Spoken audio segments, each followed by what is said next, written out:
Welcome back to Brotherjacksbulldogs.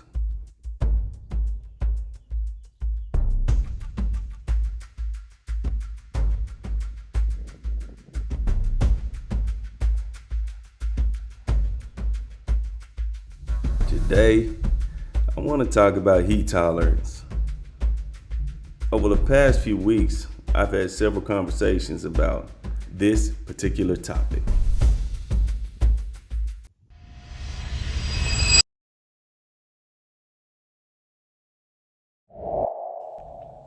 Before I get going, please like, share, subscribe.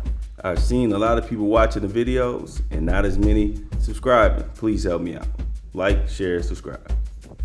Now let's get into the video. As you may know, and some of you may not know, American Bulldogs as of late have a real issue with heat tolerance. Largely in part to the genetics, the build, and the way they're designing dogs today.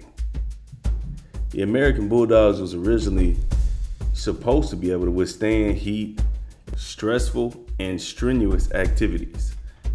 And when you get away from those basic elements that make the dog great by breeding them in a way that takes away from their function, the result is disastrous. You have dogs that carry too much weight and dogs that cannot breathe or cool themselves off when they get excited.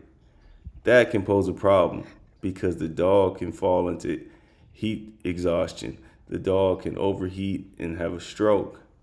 The dog pants and lays down and quits.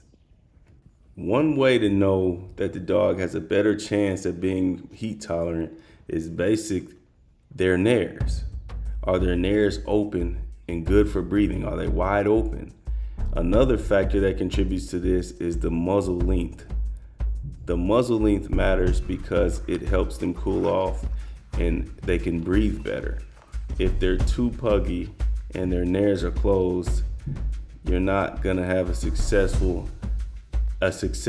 active dog just based on those characteristics. As you can see, my dogs are running around, no shade, running around right now, and it's 90, close to 90, maybe like 89 degrees, close to 90 degrees right now, and he's running around in the middle of the day. Not tired, doesn't look winded, he just having the time of his life, won't sit down.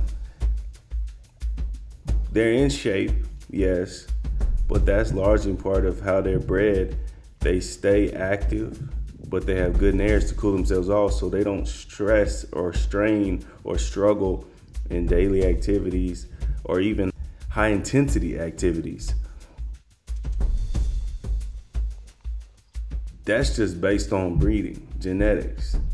Good quality dogs, like the dogs of old, they were able to do that. And it's very humid outside right now. So it's been a lot of storms that came through, and the humidity is thick. You step outside and you're sweating.